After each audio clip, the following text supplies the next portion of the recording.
Today I'm going to demonstrate using a custom font in the DM8678 emulator, which I've got plugged into my RealView MK14 VDU card.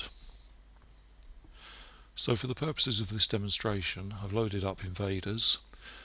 This is version 3, and the only difference from version 2 is that I've changed the shooter character to be a top hat rather than an A. The reason being that I want to assign a custom character for the shooter, and obviously don't want to use A because it appears in the word Invaders. So now I'm going to remove a jumper on the DM8678 emulator and switch the font set.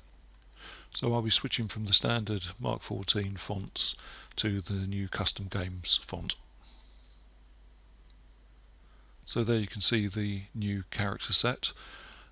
The invader that was previously left and right / character now forms a single invaders icon. So if I now enable the audio module, then you'll see and hear Invaders in its full glory.